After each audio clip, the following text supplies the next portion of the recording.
Randy's a primary care physician practicing in the Boston area. He's a published author, having written the book Overturning Zika, which brings to light the highly speculative, highly doubtful underpinnings of that pandemic. Randy has also applied such thinking to the COVID-19 pandemic, and early on he wrote on the absurdity of the high levels of COVID testing in areas or at times where there were few symptoms. Randy hosts a weekly coronavirus conversation videocast at his Viral Conversation page on Facebook and blogs at randybock.com. Today he's going to be speaking about methadone maintenance ignited America's opioid crisis. Well, thank you so much, Bock.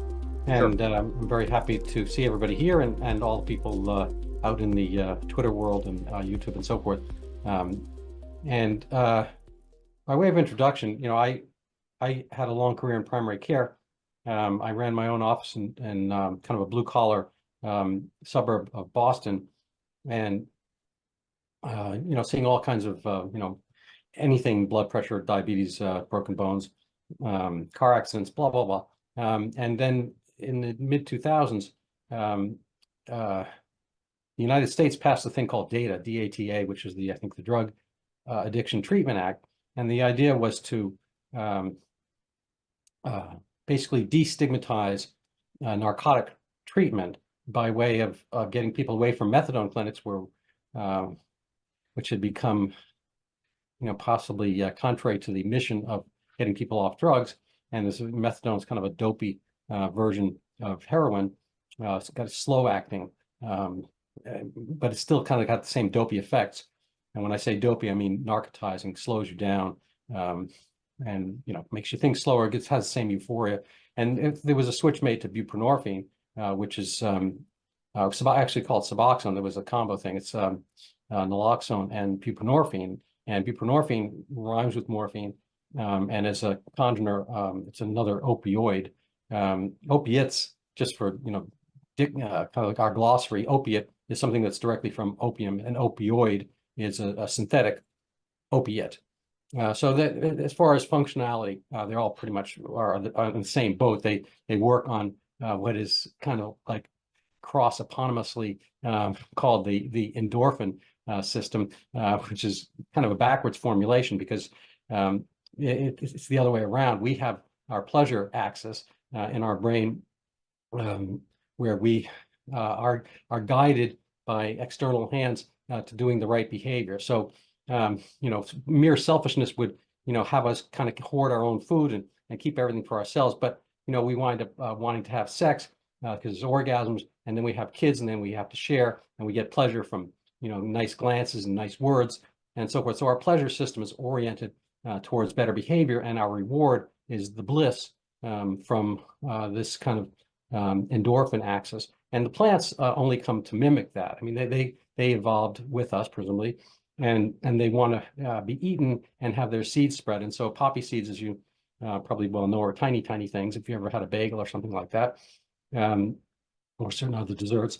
And the poppy plant is a passive thing. All plants are sitting there, and they want their seeds spread, and they can't do it themselves. So they need animals to do that for them. So certain plants will have certain properties, and so we eat it, and then we're going to spread the seed elsewhere. So it's really the other way around. That it's not so much we are mimicking the morphine, because endorphin is really coming from the word morphine. They are endogenous morphine, but the plants are actually mimicked us. What gave us pleasure, and again, it's all long-term biological evolutionary kind of thing. I don't want to get too far into that. Anyway, so you have these pleasure molecules, and humans are very crafty beings, and over time we figure out how to game almost anything. And so you can kind of do the right thing or the wrong thing, and people get into drug issues just as the same way they get into issues of other wanting excess pleasure. It's kind of the difference between liberty and libertine, as Michael Knowles formulates it. They both have the same word in freedom, but if you're libertine, you wind up not having the liberty, because you become beholden to the thing which you found so much joy and pleasure in. And so, just an example, I mean, sex is wonderful. I assume that's how most of us got here. But, you don't want to do it on the street. You don't want to do it too many times a day. You don't want to do it with the wrong people. You don't want to do it only by yourself, et cetera, et cetera. So you can get that same pleasure a lot of different ways, but behaviorally and socially, there are constructs that kind of help guide you to doing it the right way, and there's success. And back during my narcotic treatment days, so getting back to the introduction, when buprenorphine came out in the mid-2000s, as a formulation to kind of get people away from the methadone clinics and let them go to their primary care doctor and have detox kind of treatment. I became one of those buprenorphine doctors. I took a short course. I got a special little, prefix for my DEA license, and I was allowed to write buprenorphine. And at the time, you could only have 30 patients in your practice at any given moment. So around 2008 or so, I started doing that in full, and my concept was to detox people. It's really not this article, this lecture is not really about me, but I kind of made a decision like Goldilocks, between the hard and the soft bed and the cold and the hot porridge, finding the median. I felt that detox was a little bit too short. The standard, 3 to 5, 7-day, 10-day detoxes had too many rebounds, was too difficult. People, when they withdraw from opiates, it's not really a life-threatening situation, but they do feel miserable. They feel like the flu. They can have diarrhea, vomiting, that kind of stuff. They kind of go through sweats, chills, so forth. So I tried to stretch it out, to maybe, I wound up having to do like 3 to 4 months of detox with like a 1% grade, which is kind of like, reasonable for a truck to go down a hill without careening out of control and so forth. And I didn't like the forever model, which is kind of what methadone was. And along the way, I had some videos of patients, and I tried to have them tell their own story. I have a book, I have in galleys on this topic. My own medical practice kind of ran afoul from narcotic addicts. One of them was angry at me and wrote something that was false, but it kind of derailed my practice. And I had a suspension in 2014. I fought. It took me I thought it was going to be a couple of days because it was so obvious that it was a wrong, vengeful, spiteful letter. But the board, the word woke didn't exist then. But, there was kind of a political ethos that I was a little bit too tough on the drug addicts because I expected them to go to sobriety. The first stipulation in my statement of allegations from the medical board was that I did not believe addiction was a disease. And this is a crucial point to my article, because the disease model is really a sea change in the way addiction was treated. So there are other models. These are just models, like there are climate models and so forth. People have modeling, and those aren't necessarily scientific facts. And so I didn't really know those terms at the time. I knew the disease model, but apparently the slightly contrary one is the adaptive model of addiction. We'll get to that as we do the talk.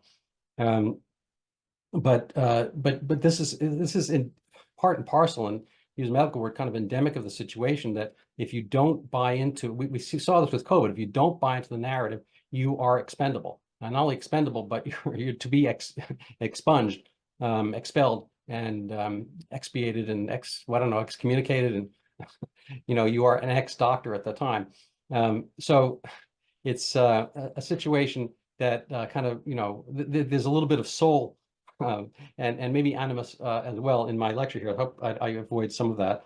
But that's kind of some of the thrust here. I put a lot of my addiction work on hold, my addiction book and so forth, because of the suspension, and I didn't feel it would be useful to have the book out when it looked like I was the culprit or somehow doing the wrong thing. But I was pretty much completely absolved. It was again a long trial, but Galileo and other people have had their ideas put out in the public square, and they don't always come out ahead. So I feel grateful to be alive and be able to talk about this.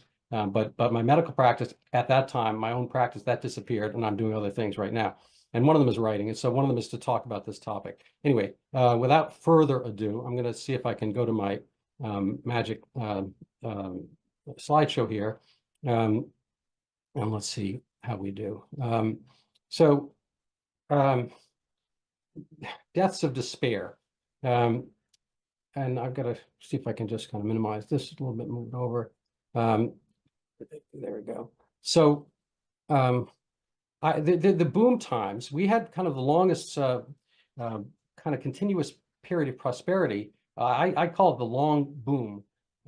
Maybe there's a bit catchier phrase for this, but from kind of the Reagan era to Bush 1, Clinton, Bush 2, and so forth, was kind of the longest continuous time of increasing GNP, GDP, and prosperity, with skirmishes, but really very little in the way of war on the level of Vietnam, Korea, World War II, et cetera. And to an extent that continues today, but there have been further, there's been kind of an erosion in the economic sphere. So I don't want to really talk about that too much. But deaths of despair, pretty much, if you see over here in this part of the graph, they were at an even, but the suicide was going down. The thing that was going up is drugs deaths. And so during this time of prosperity, things got worse on the opioid. The drug deaths are pretty much almost exclusively opiate deaths. When things are really bad, alcohol tends to creep up with people kind of killing themselves with alcohol. But here we have kind of an inimical proposition that deaths of despair kind of evened up, but they would have frankly been going down because suicide was going down during this period of prosperity, but opiate deaths went up. So what's up with that? Well, we can see during this period of time, 1980 to 2010, there were fewer drugs being used. These are the good times. And so stimulants, sedatives, inhalants, cocaine, alcohol, tranquilizers, marijuana even, which was becoming more accepted, those uses all went down. Hallucinogens went up a tiny bit, but the ones that really went up were heroin and opioids. So this is like, for me, this is the same category. This is like, which kind of cheese you have, whether you have brie or cheddar. And we've all heard of the opioid epidemic, and I didn't really stop to poll people, but the times I've done it informally, I ask people what brought on the opioid epidemic, and people are, they'll debate whether it's fentanyl or OxyContin, but pretty much it's between those two. Most people will say, oh, it's big pharma, Purdue. They're familiar with the movie, the series, I guess Netflix, Painkiller, and a bunch of other movies similar about the Sackler family. And I'm not here to expiate them per se, but that's really not the issue.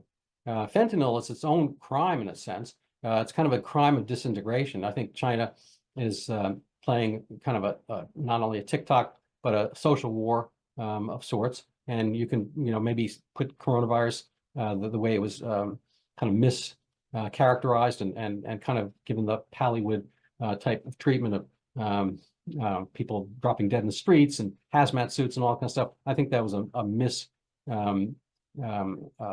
misappropriation of the situation. And I think I think there's been China's sort of wants to sell to us, but they're also our social, cultural, kind of Cold War foe. And fentanyl is pretty much exclusively produced in China, and it's shipped over to Mexico either in parts or nearly intact. And they have their own network. They kind of are dealing with the cartels and whatnot. And it's a very external thing. They don't really have fentanyl in China. And so it's allowed. Nothing gets made in China without kind of government knowledge. And so the extent of fentanyl here, they could turn it off if they wanted to tomorrow. They don't, they won't, and they could.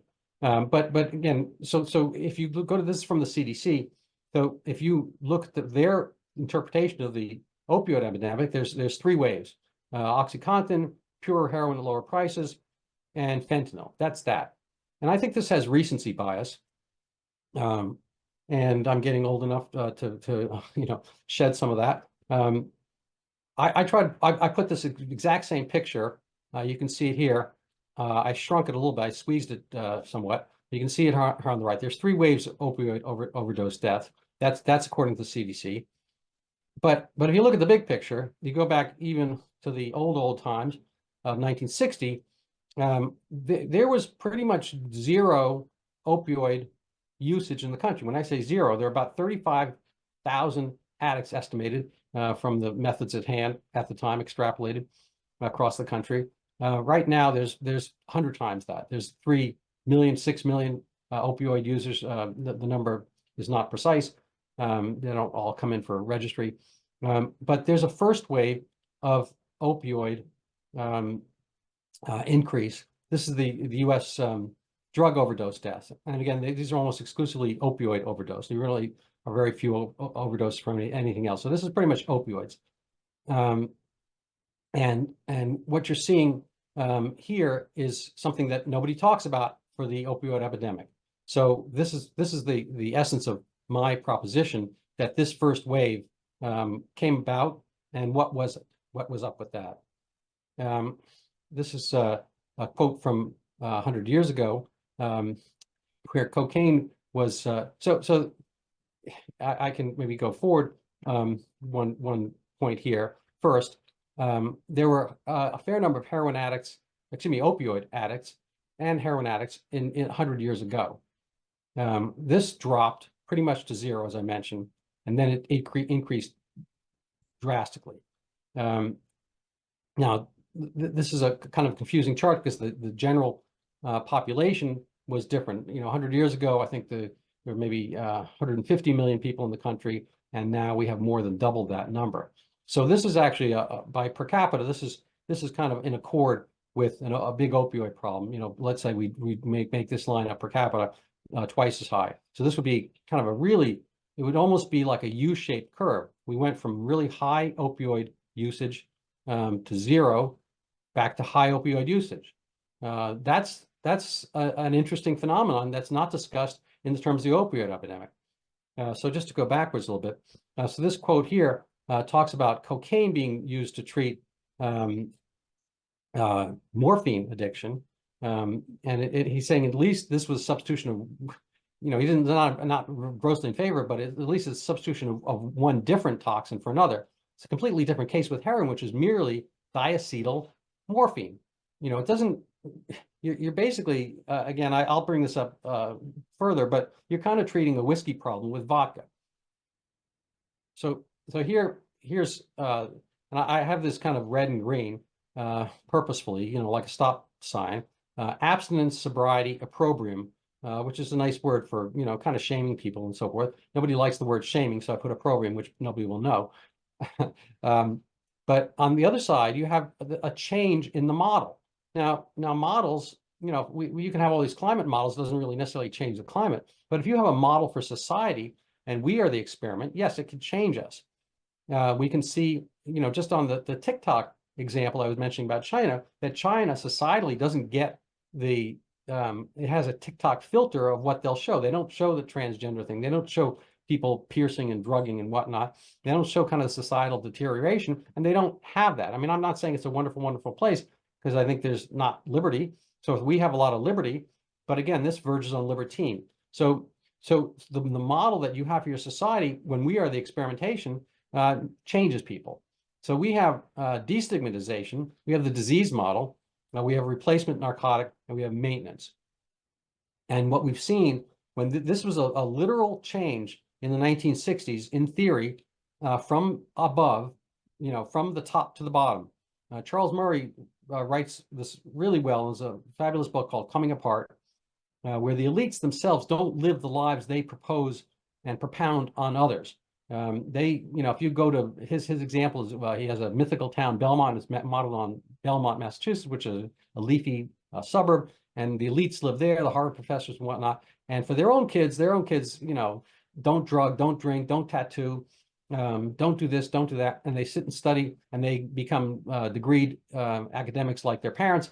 And their theories, their libertine theories, like free needles and needle exchanges and condoms in the school, whatever, kind of like, the harm reduction model, those things play out in his Fishtown, which is modeled on kind of Fishtown suburb, kind of blue collar, kind of like my blue collar suburb of Boston, where lower class wind up doing the policies, living out the policies, and they wind up being more conservative, essentially, politically, And so it's kind of a weird interchange. Anyway, so we see this kind of temporally instead of physically in space.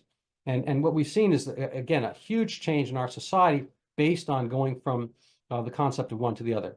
Again, this is to the point of Fosilier earlier, the French MD, that replacing heroin over here for morphine. Morphine, mind you, was sort of a cure, an ostensible cure put out for opium addiction. So people were smoking opium and figuring out other ways to use it, paste and whatnot. And they morphine came along, and that was supposed to be the easier way of getting off opium. And then heroin came along to get people off morphine, and then methadone to get people off heroin, and buprenorphine to get people off methadone, and there we go. So this does not happen in other addictions. When Tiger Woods came in with his supposed sex addiction, and he was doing his little kind of like bunny rabbits in the spring. Nobody came in and gave him prescription, for only 3 hookers a week or something like that. This doesn't really happen for cocaine. It doesn't happen for benzos, alcohol. We sober people up. We chat with them. We try to redirect their lives, so we don't give them the hair of the dog. And this is an interesting question: why this happens only in opiates? But there you have it. And I'm going to try to get to why it happened in opiates. It happened for the wrong reasons. A little bit like COVID again. What we have is a situation where the tail wagged the dog. I'm a New Yorker. I was born in the Bronx. I was born in New York City technically, but grew up in the Bronx exclusively, and lived there until college.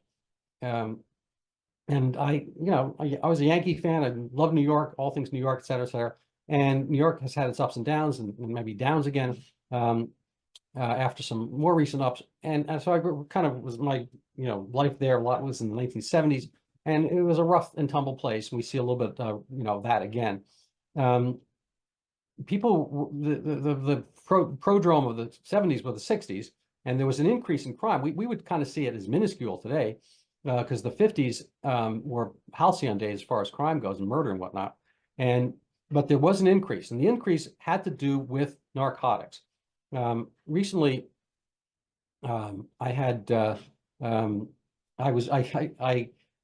friendly with Keith Abloh, who used to be on Fox News, and he's a psychiatrist, MD, not practicing. He has his own issues with the board separately, but he interviewed me on this topic, and he came up with a great formulation.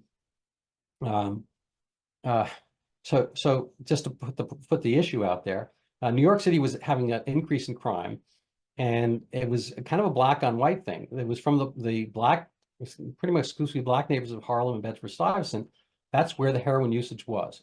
New York City had pretty much, 25-time higher rate of heroin addiction than any other city in the country, except for Chicago and LA. So if you looked at, New York compared to Omaha, New York compared to Springfield, Illinois, whatever, there was 25 times higher. So we saw everything through a lens of New York City. And New York City had the CBS, ABC, NBC. That's where everything was in the 1960s, before things had moved out to LA. Not even the baseball teams had moved out yet. So it was a very new, as far as intellectually and the press, the word getting out, news and so forth. We see the power of what was legacy media. There was no other media at the time, and New York Times and so forth. And the people doing the TV were reading the New York Times. The New York Times was very pro methadone and pro Rockefeller University doctors Dole and Niswander, who came up with the concept, and Dr. Mary Jane Creek, who came up with the concept of methadone maintenance. But what the problem was crime. So people in Harlem, they were poorer. As bad as people think race relations are now, they were probably worse, and they were very different because it was much more segregated, literally. And there wasn't the outreach and the possibility of kind of moving up and so forth. There was, there wasn't kind of these helping hands, whether they've done well or not is a separate story, but there's not affirmative action. There wasn't really the push for assimilation and whatnot. So people had their separate lives, but they weren't that separate, because New York City is a dense place and people can take the train, and they, a couple stops and they can be somewhere else, bicycles and whatnot. So crime was bleeding from Harlem and Bedford Stuyvesant into wealthier neighborhoods in Brooklyn Heights and or Upper East Side, West Side of Manhattan. And so the people who write for and read, and the audience in the New York Times, they were under threat for theft and for crime.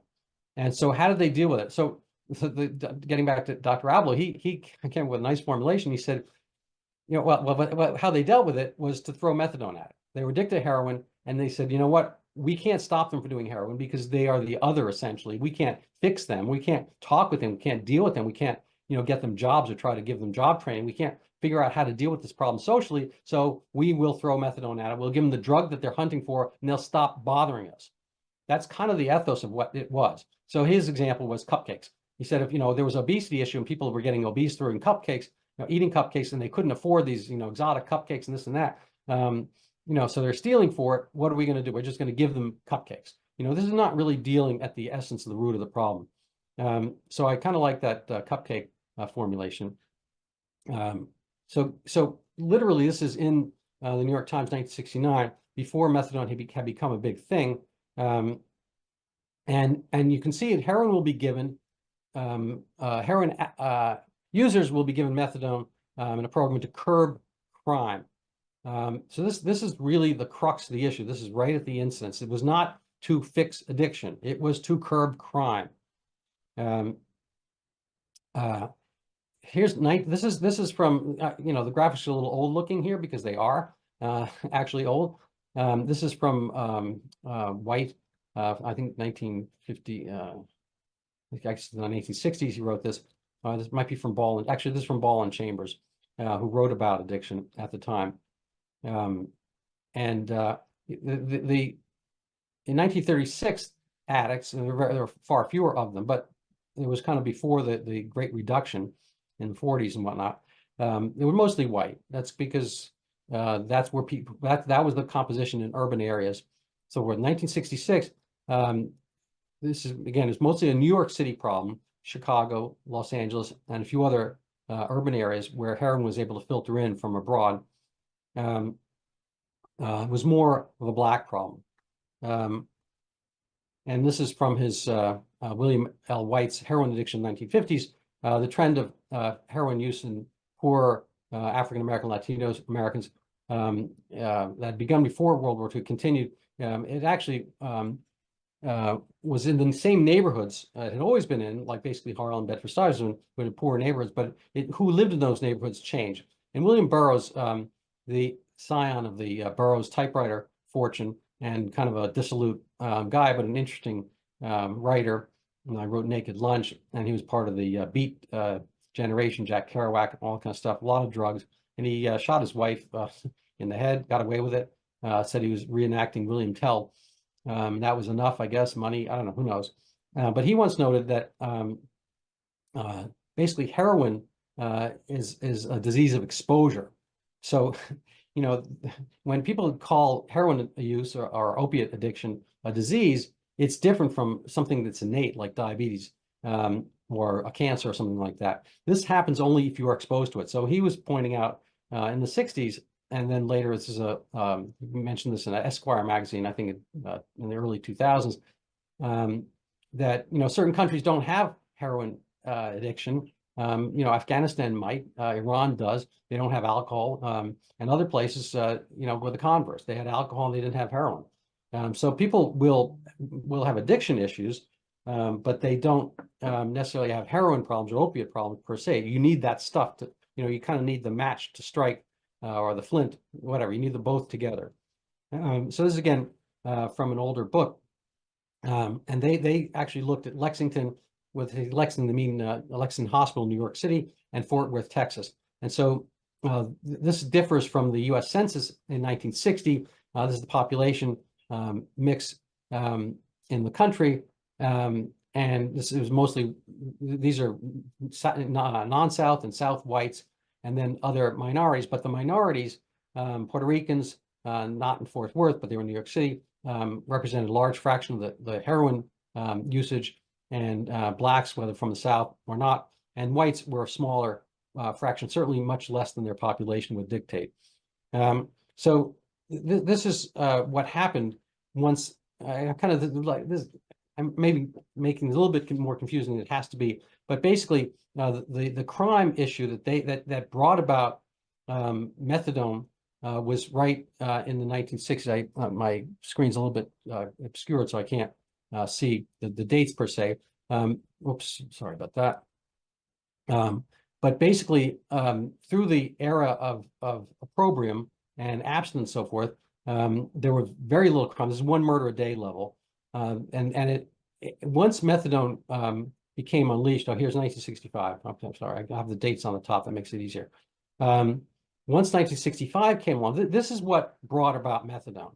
Okay, this increase in crime over here in New York City, this annual homicides in New York City. So they had an increase here right before Prohibition, kind of the mobster era, and then it went down through the 50s, the 40s, and 50s, and then 1960s started to creep up. So this is what they're reacting to. So rather than take they have the same exact problem over here, and they put on Prohibition, not they, but the country did, and then it went down. So they did exactly the opposite tack. In 1965, they did basically unprohibition. They gave people exactly that to which they were addicted. And guess what happened? This happened. So crime skyrocketed. So it's just an incredible change from New York City, all the previous centuries, decades, and whatnot. But even you just look at the modern era here, here's where they were, around 1 murder a day. And they basically, rose that 3-4 times higher. And then change in the paradigm. This is the Giuliani era. Stop and frisk is up here. When Giuliani came in, everything just went down again. This is humans are, we are the experiment. We react to the experimental conditions, and this is an issue. This is exactly what I'm talking about. The permissiveness, whether you like it or not, brought about more crime, more drugs, more opiate deaths. So one of Giuliani, one of his orders was to, basically get rid of methadone.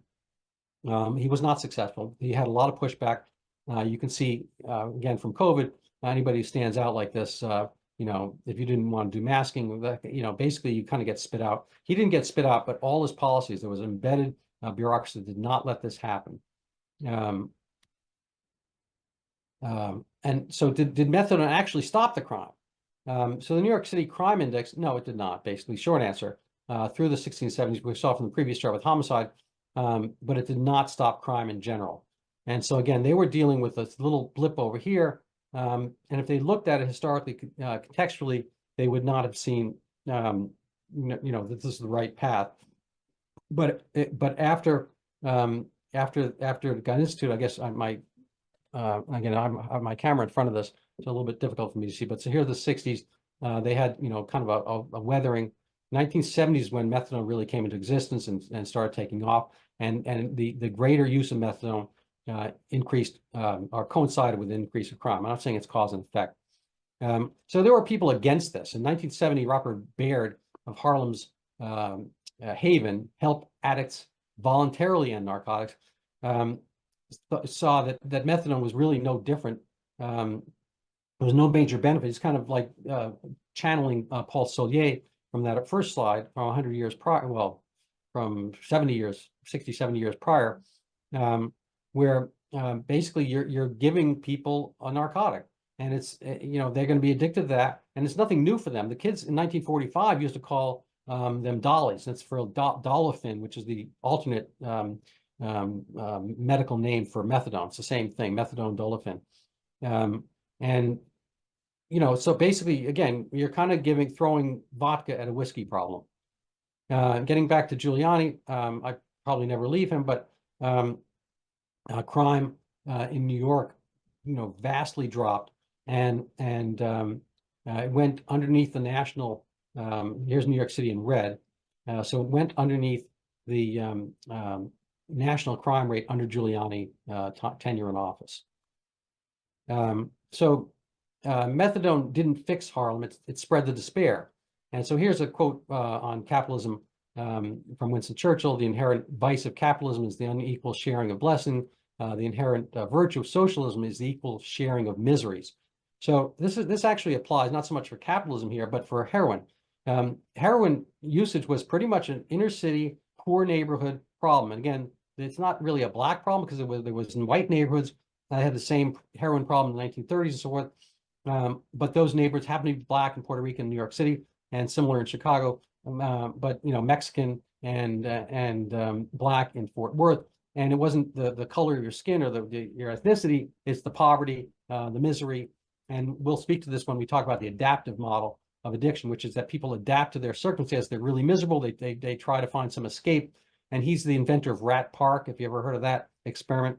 The rats with nice circumstances, have the opportunity to tap for drugs, and they don't. And the rats in miserable, kind of the cinder block, rat mazes with nothing there, no stimulation. They do the drugs all day.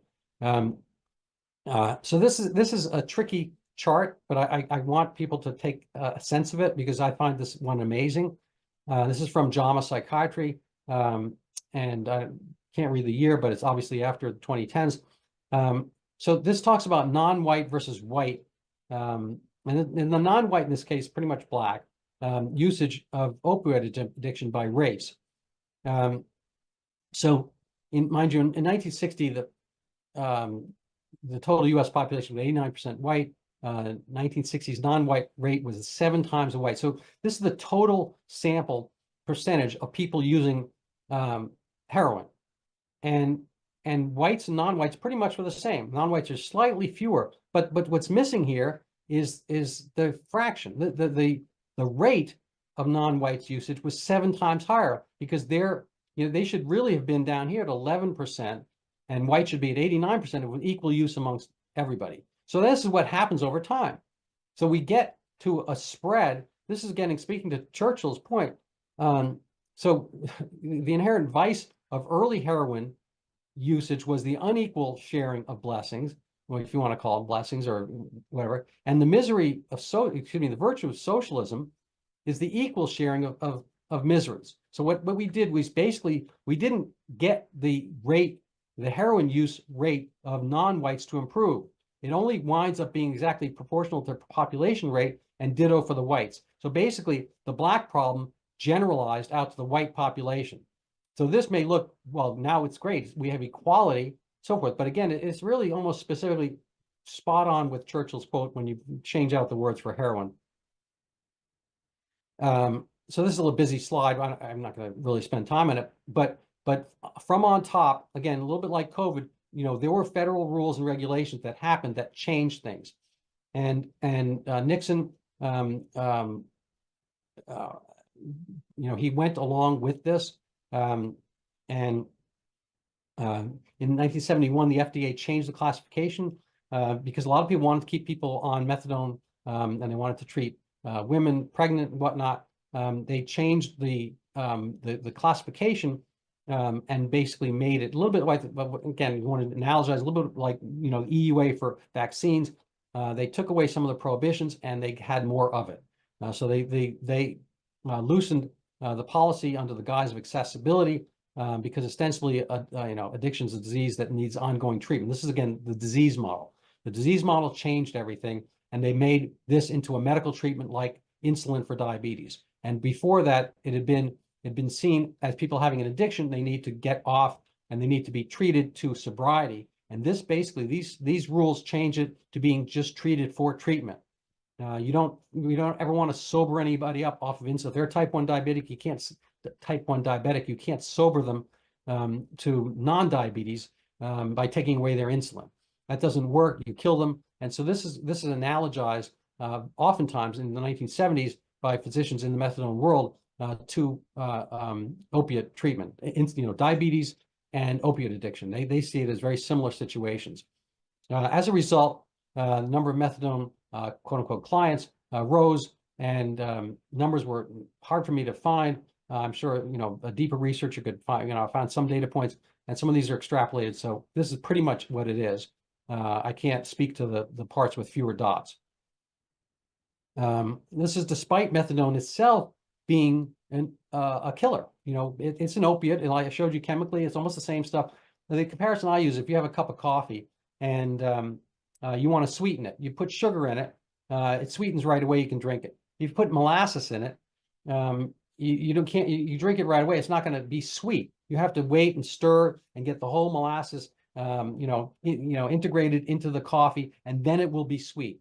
The only difference in sweetness, I mean, if you have honey or molasses in your tea or coffee, it's going to be just as sweet as sugar. The difference is that sugar sweetens it fast. And so heroin is basically heroin's sugar, and methadone is molasses. It's the same sweetness, same high. It's just methadone takes a little bit longer to kick in. And so you get just as dead from an overdose from methadone as opiate. You have to use it a little bit differently. And, I'm not going to, talk about junkie skills and whatnot. Clearly, people are having issues with fentanyl. They take some time to equilibrate to the medication and so forth. But people are dying from methadone. Mind you, not just the people, in treatment, but the people in treatment would figure out ways to sneak out the methadone, and it wound up being sold, externally. This is part of the spread from the graph here. Part of the reason that the non-white problem extrapolated to the whites is the markets changed. People sold the methadone and they got addicted to that, and then needed heroin to replace that, and so forth. So speaking to this underlying change in ethos, paradigms, and whatnot, we see here two engrams, which are book frequency word searches and comparisons. And before there was the term harm reduction, which is kind of the word used, I think, for me, I see it more frequently than medicalization, but so be it here. Medicalization started coincident with this push towards methadone. Really, it was incipient in 1965, but it really didn't catch on until 1970s. Again, like most people, when they think of the 1960s as the hippies and whatnot, most of that was 1970s. It's almost the same thing here. The theories happened in the 60s. The action happened in the 70s. And so medicalization grew as a term, and then shortly followed by harm reduction. We'll get to that a little bit later. But you can see here that the term methadone grew, and pretty much coincident with heroin. Heroin, before methadone was a term, people didn't talk about or write about heroin that much because there wasn't that much heroin around. And there's some lag time with writing books. So maybe like a 5-year backwards window. And then the opioid overdoses started to grow in this is, again, just words being used, but I see this as a general societal reflection of these things here. So medicalization brought on methadone, methadone brought on heroin, heroin brought on opioid deaths, as did methadone itself. Now, other drugs, we talked about this with the disease of despair early on. The alcohol deaths decreased. Alcohol consumption actually slightly increased. This is 1960 and 1980. This is before the long boom. So this is more kind of, the Vietnam War era and the 70s, some of its recession, depression, Nixonian era, slowdowns and whatnot. Anyway, gas lines, Jimmy Carter, blah, blah, blah. Anyway, but opioid usage skyrocketed. There was a mild increase in alcohol consumption, but it was not actually the number of alcohol users. Basically, the people drinking alcohol used a little bit more. There's about a 50% raise in the amount of people drinking per episode of drinking, because maybe prices and whatnot, people are wealthier. But it was not a gross number per capita in alcoholics. There was a gross increase in what I'll call narcoholics during the same period. Vastly greater numbers, going from about 100,000 to 700,000 narcotic addicts nationwide. That's a 7-fold increase, pretty much compared to was nothing increase in alcohol usage aside from per drinks. This is just a picture from an article on methadone mile in Boston, near methadone clinics. This is the lives we have created. This is a life. But there's a whole, I'm sure people have seen people who are hanging around methadone clinics. Nobody wants one in the neighborhood for a reason.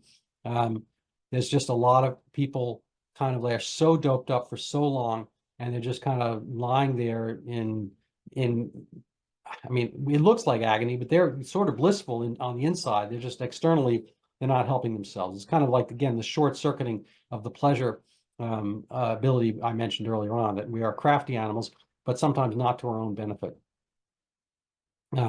So what about this? I mean, what did the I'm going to maybe take a little segue here, or break. But what happened?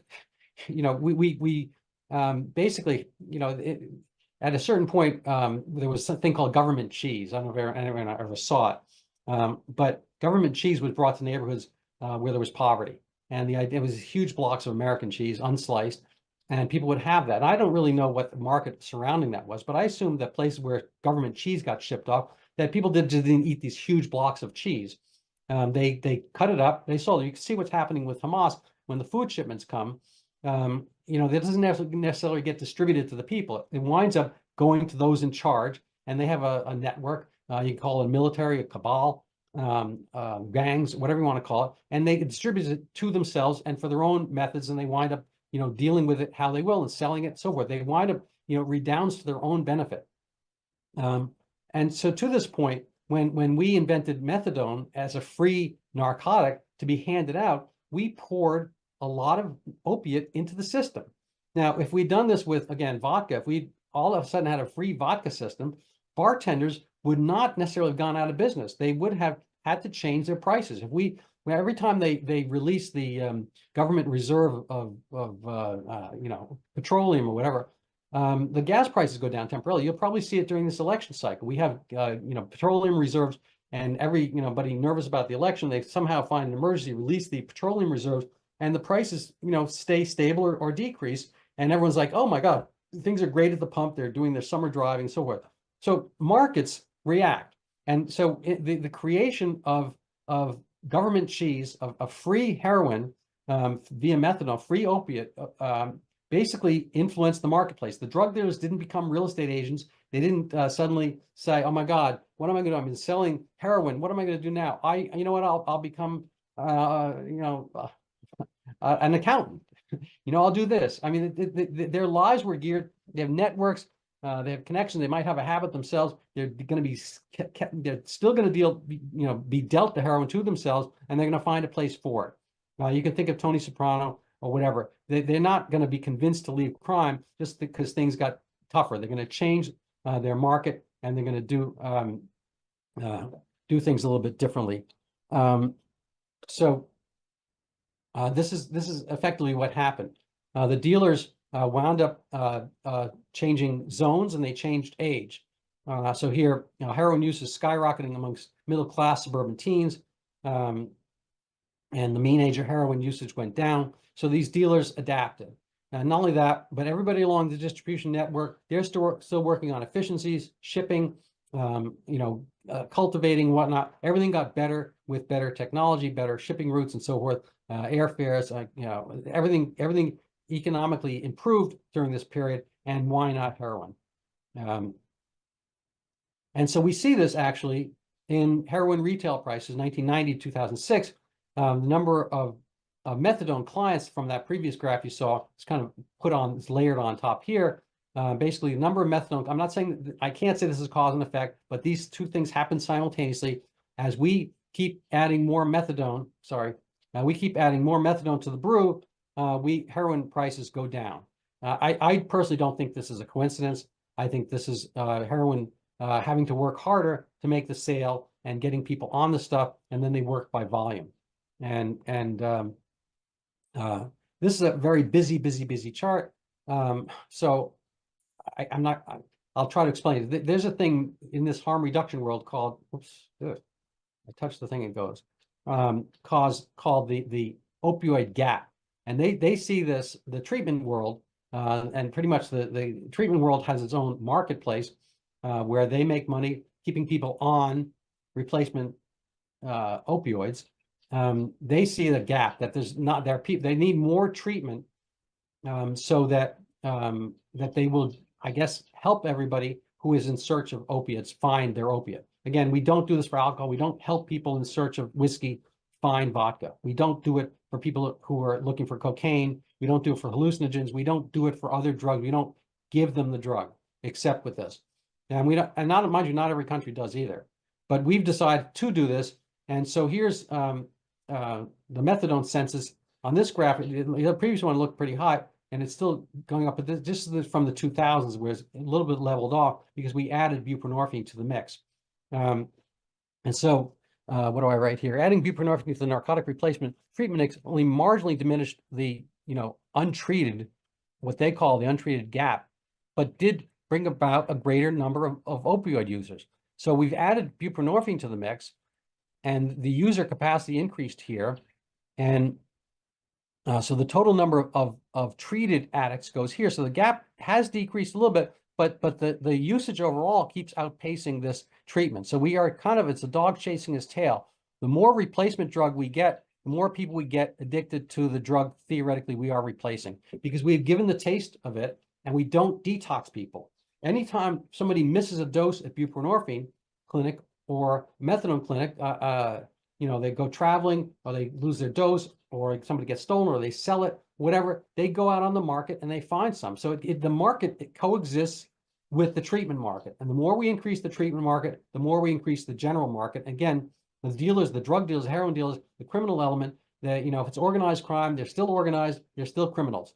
And this doesn't really change. And so this is along the same concept about the marketplace. The price per high, this is a European numbers, but basically same here because we have the same sourcing. Purity has increased of heroin. The price kind of modulates, but basically the price per high, because the purity increase has mostly gone down throughout the 2010s. This is this is again a busy slide, but I'll try to explain it. Again, getting back to ethos and type of behaviors we promote, what methadone does is it's kind of a lethargy drug, and people who are on methadone stay on methadone for years. It's possibly a lifetime treatment, again, like the diabetic disease model, and it slows them down, and it's hard for people on methadone to get a separate job. Buprenorphine is not that way. Buprenorphine is not as dopey. It is dopey. I wouldn't give it to a kid. Give it if anybody here not addicted to opiates took a buprenorphine pill, a single one, you'd probably be asleep the rest of the day. It is a dopey pill. It's not as dopey. It's not as dopey as heroin. It's not as dopey as methadone. But because of the lethargy part of methadone, people a lot of times, once they're on treatment, that's it. They somewhat disable themselves, and they can't really do functional stuff while they're on the treatment. So the reason there's a methadone mile and nobody wants to live near a methadone clinic, because people are just kind of lying passed out on the street, as if the zombie apocalypse has hit and they were the first victims. And so this coincides with an increase in general disability. So I'm not saying this is cause and effect, but the number of people disabled coincides, again, change in ethos. We're kind of handing out disability more easily. We have this kind of sympathy mode. We care about the victims and so forth. We don't expect them to change. We consider that people have diseases for things like obesity, gambling, a lot of cultural adaptive things which are not necessarily positive adaptations.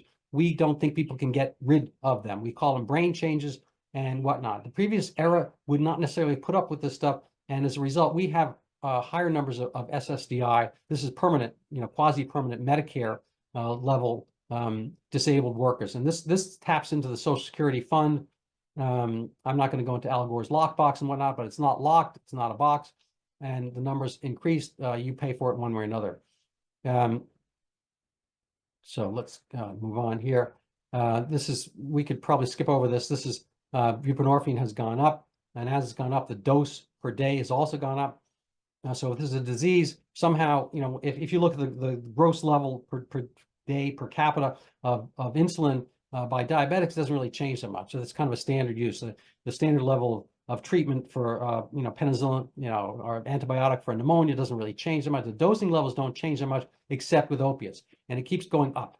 It only goes in one direction. And this increase in treatment has gone up with overdose death rate. This is not just the absolute numbers we've looked at before. This is the death rate, and it precedes fentanyl.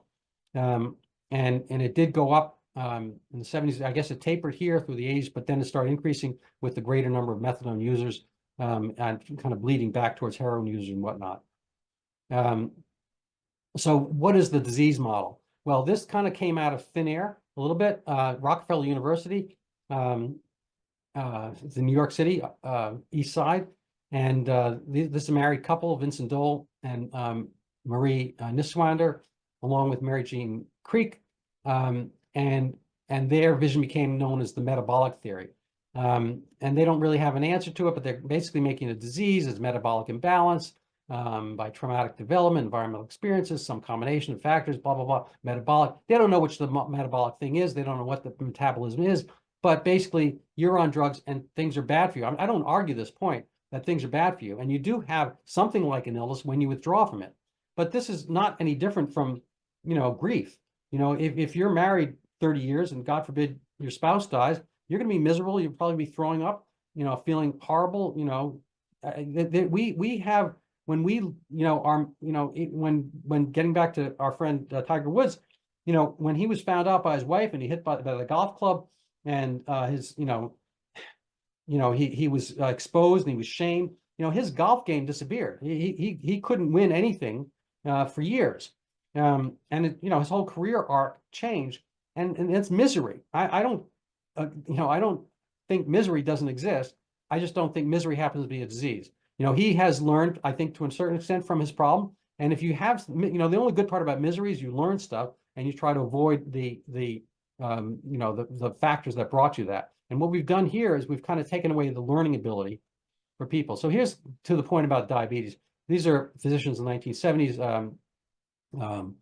It's a parallel to the former addicts. Medical dependence on methadone is they call him a former addict. Now, I'm a word guy kind of guy. I'm very particular. This is a current addict. He just doesn't. He's formerly addicted to heroin. He's currently addicted to methadone. So the former addicts, medical. All these are begging the question. The term, partitio principi, where you are putting words into evidence that are not really foundational, not really proven. So the former addicts, medical dependence on methadone is a parallel to the type 1 diabetic's dependence on insulin. See, the disease is not cured, but brought under medical control. I find this hugely shoddy thinking. This is a multi-physician, so it took many physicians to come up with this little canard here, but I disagree with it.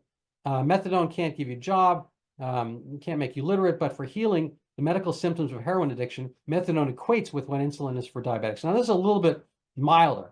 He's saying they can heal the medical symptoms, not of heroin addiction, frankly, of heroin withdrawal. So he's wrong also. And it should be a temporary thing. And again, my Goldilocks approach was to give people 3 months, 4 months or so with sobriety from every other drug, and ultimately sobriety from buprenorphine itself. But I wasn't following the disease model, so boom, there you go. Here's not diabetes. Okay, if this were insulin dosage by state, you would see pretty much a uniform line, according to if you factored in weight and whatnot. And age and whatnot. So if you basically age and weight normalize this, you would see the single insulin dose for every diabetic, type 1 diabetic around the country. Here we have methadone dose by state. Rhode Island, 157 milligrams per day. And for some reason, if you're Kansas, you only get 20. Are the Kansas heroin addicts that different? Florida, okay? I mean, a lot of people from Rhode Island wind up in Florida. Florida is like the, I don't know, second most populous state in the country right now, third, somewhere in there.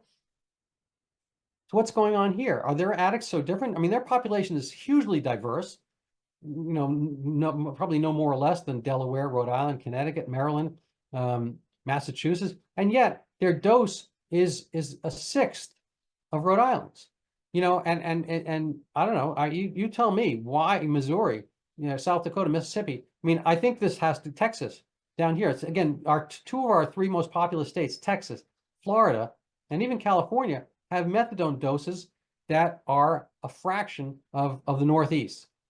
Do we have like dopier, diabetics? I mean, if you want to use the analogy, it's I just don't understand this. This is your disease model at work. What's the disease? And so Dr. Creek, one of the co-founders of the metabolic theory, basically the disease model that predicated the need for methadone treatment of heroin addiction, she lamented that 90% of the world doesn't get methadone maintenance treatment. She's sad about this. 90% of the world. Yet no methadone-free country has magnified its opioid deaths more than the United States in these last 60 years. The closest competitor would be Russia, yet they only have 20% of our opioid fatality rate per person. So heroin was really unknown in the Soviet until Afghanistan war. But they do not see methadone as a replacement. They don't think you're drug free until you're free from the replacement drugs as well. And this is a doctor who she had a heroin addiction herself. And I'm not going to read these to you, but you can stop the show and look at this later on, or read the article. We have our own similar proponents. This is the late Dr. Mitchell Rosenthal. He had Phoenix House, similar to Dr. Baird above. He was into a sobriety treatment through Phoenix House. And he said, methadone is a very useful drug for a limited number of people. It has been oversold for a wide number of people. Because many addicts abuse multiple drugs and have limited education and job skills, they're not going to be chemically fixed by giving them another drug. Now, he could have said the same opiate. And he mentions here, I like this quote here, and I'll read it. We give them the support they need to share their destructive secrets, to shed their guilt, to purge their rage, and to unlock their potential.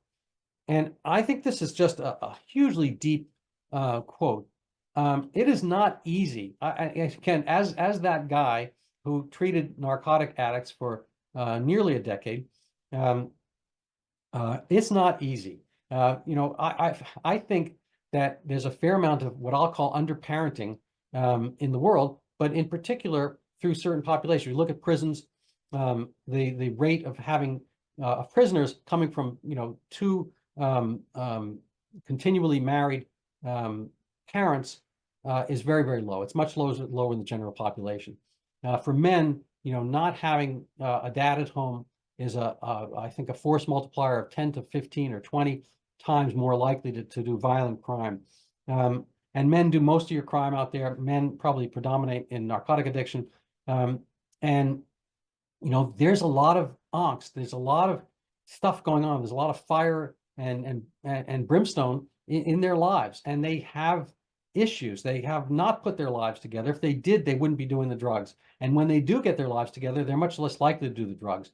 The adaptive model plays both ways. When people have something at stake, a lot of my people wound up deciding and having the impetus to get off narcotics when they had something at stake, for better or for worse. Could it be good or bad? It could be they're pregnant and they want to have a baby, not come out addicted to the methadone and have to go through withdrawal. The withdrawal they couldn't do in a few days, in months or years. They have the baby do it in a couple of days and whine and have to shake and whatnot. And so they have a positive motivation to get off drugs. Other people, it's like, well, you will lose your job. You will lose your custody if you come up dirty on a drug screen.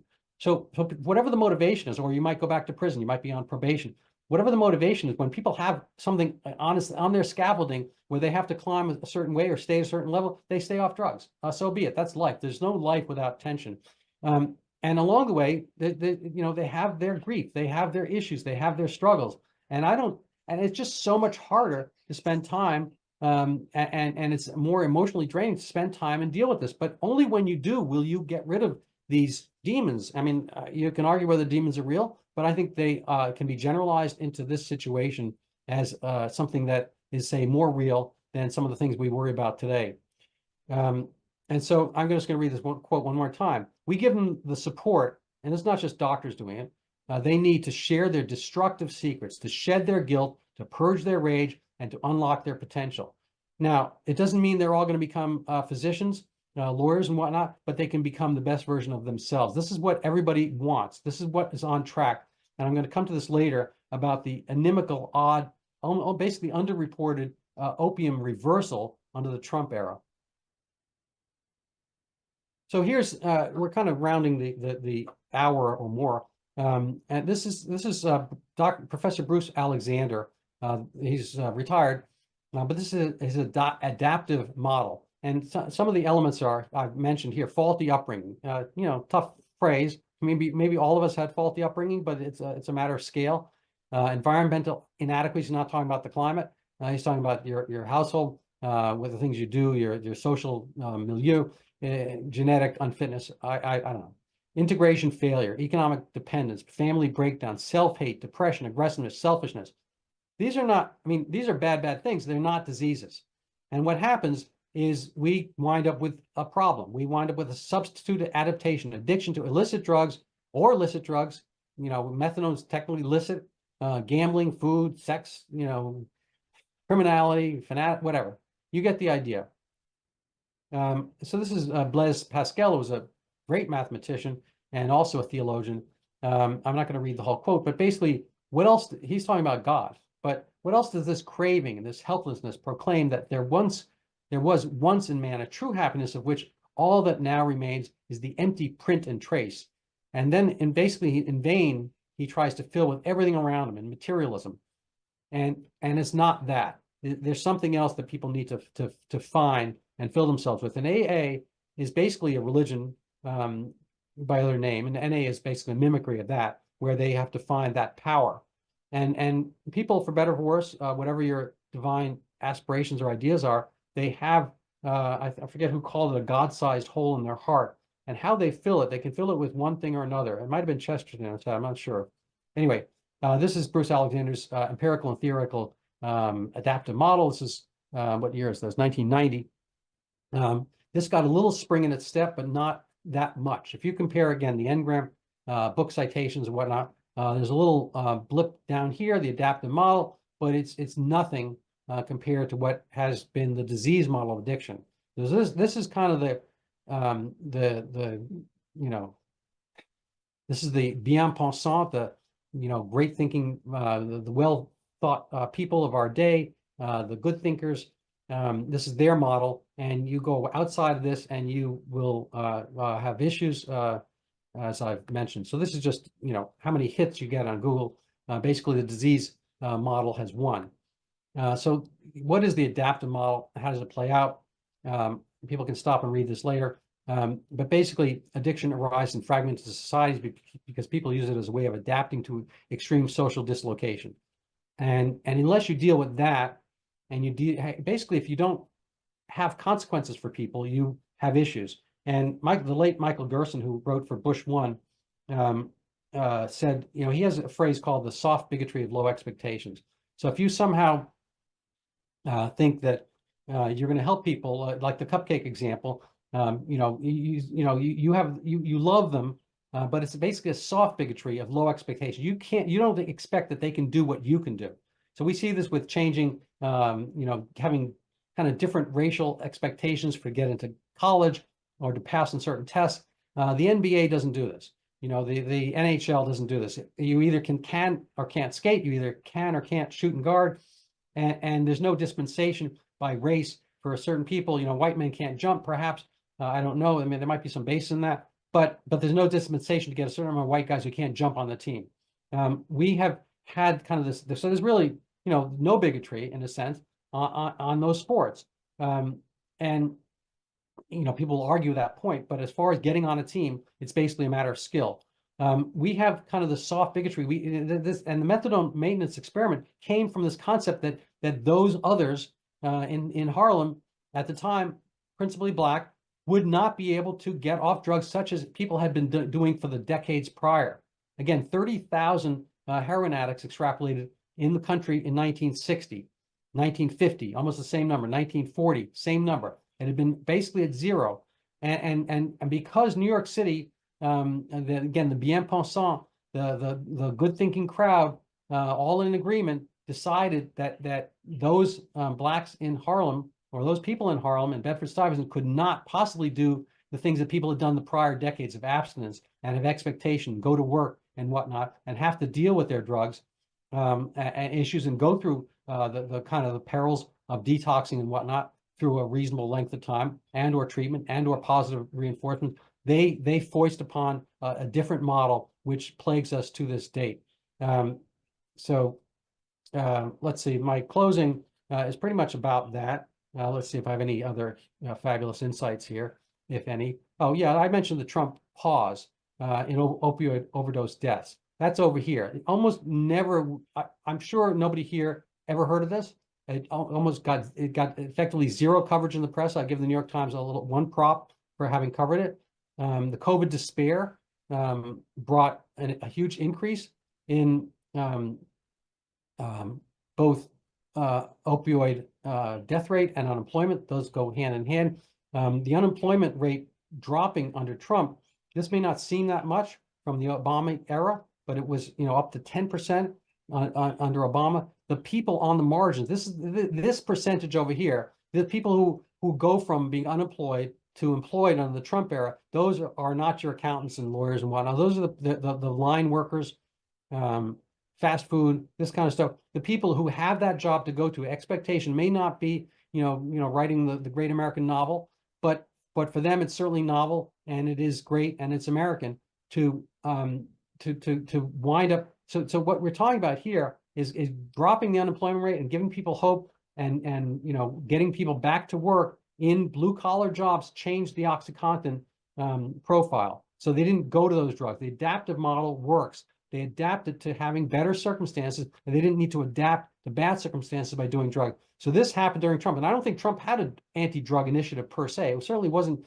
forefront in his ethos. He wanted to get people back to work. He wanted things made in America. This made a huge difference, and we see what happened conversely. We put people out of work, and boom. And this is, of course, if you look at QALY, quality adjusted life years, the death toll from heroin overdose and other, opioid overdose in general, if you add up the number of years lost per person, it's probably like 40 years of the average. I think the median age of heroin death is in the 30s, and the median age of life expectancy absent that would be probably in the, into their 70s. They may not live as long as others, but in their 70s or 80s, you're probably talking about 30, 40 years per person lost.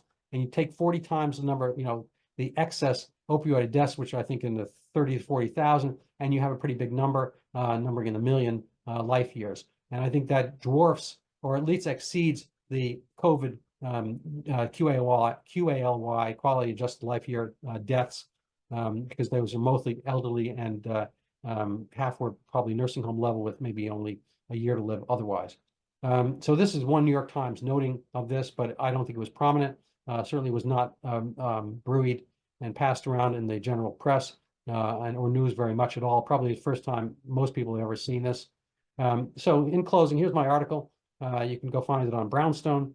Here's my webpage. It's conveniently spelled the same as my name, randybock.com.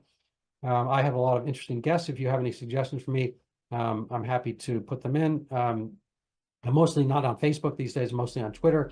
You can help support me by buying my book. It's Overturning Zika, the Pandemic. There was a fascinating story. We're not going to cover it today.